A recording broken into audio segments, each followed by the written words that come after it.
In the recent past, CAD has been moderating, that is, current account deficit has been moderating, and the topic of our discussion today is the impact of moderating CAD on the markets. Data as on 17 Feb 2023 indicates that India's exports have declined by 6.59% and imports have declined by 3.63% in January 2023. There are indications that the current account deficit, that is, the difference between the exports and imports, is moderating despite the global slowdown triggered by the rising inflation and interest rates. The moderation in CAD expected to be aided by the fall in commodity prices, rising workers' remittances and services exports, and abatement of selling pressure by foreign investors. All this is set to boost the sentiment on the investment front by taking pressure out of the currency. At this point of time, it is important for us to know, particularly about CAD. When the value of the goods and services that a country imports exceeds the value of the products that it exports, it is called the current account deficit or CAD. CAD and fiscal deficit together make up the twin deficits, the enemies of the stock markets and also investors. If the country's trade and transactions with other countries show surplus, that indicates money is flowing into the country, boosting the foreign exchange reserves and the value of the rupee against the dollar. These are factors that will have ramifications on the economy and the stock markets. As per the RBI, the current account deficit, which was at about $36.4 billion for the quarter ending September 2022 and remain manageable within the parameters of the viability. CAD for the first half of 2022-23 stood at 3.3% of GDP. The situation has improved in quarter 3 2022-23 as imports moderated in the wake of lower commodity prices, resulting in narrowing of the merchandise trade deficit. Let us also look at how the trade deficit narrowed in January 2023.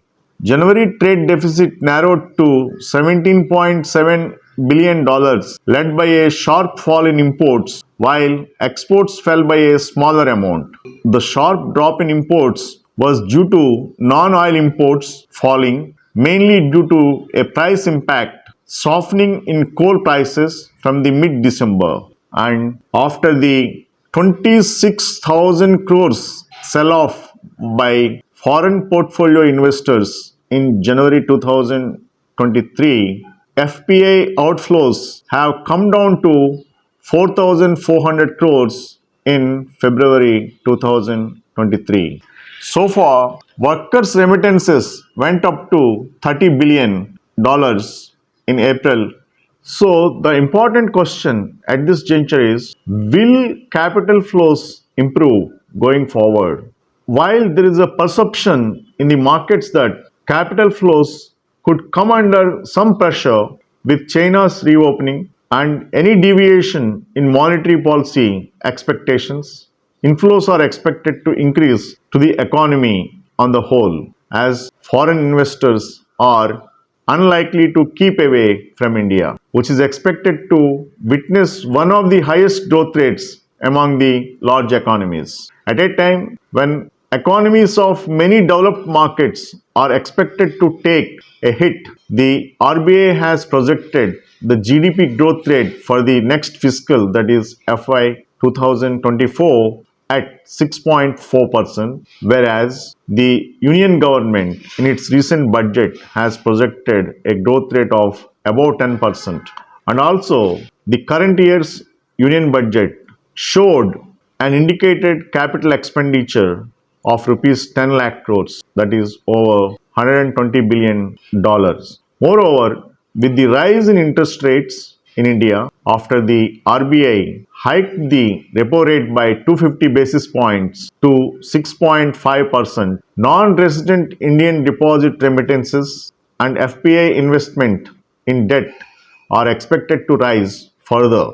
NRI deposits had increased by $3.62 billion to $134.39 billion in the April-November period of 2022. Capital flow into India came under pressure in 2022 amid interest rate rise in USA, while FPIs pulled out 1,21,439 crores in 2022, but in the first 6 weeks of 2023, the FPI's flow has been negative, and equally markets witnessed an outflow of 32,887 crores till February 16th. While the flow of capital will depend upon the interest rate movements and currency movements vis-a-vis the US dollar, there is optimism among global investors about India. As everybody says, the fundamentals around growth are significant. Even the recent Hindenburg report also said that, accepting their concern for Adani, they have no concern for the overall growth of Indian economy. That reiterates even the most pessimists in the form of short sellers and their opinion on Indian growth story. How all this will impact the markets is what the concluding question. To answer this, while rising current account deficit raises concerns among investors as it hurts the currency and thereby the inflow of funds into the markets, a notable decline in CAD in January has improved market sentiments. The Sensex is holding on to the 60,000 level. That is quite significant in a way that, given the negative reports on the Adani, given the fall in the Adani Group stocks, the Sensex as a whole, when it is holding on and when it is hovering around 60,000 levels, it's a clear-cut indication to us that the CAD impact is very much getting discounted by the market, and market is recognizing the overall strength of the Indian story. CAD, of course, is a very important factor for the currency. The value of an economy, as we know, hinges a lot on the value of its currency, and thereby it also supports the equity markets by keeping the fund flows intact. Of course, the numbers for January 2023 have come good. We need to sustain the moderating CAD even going forward. Thank you so much for your patient hearing.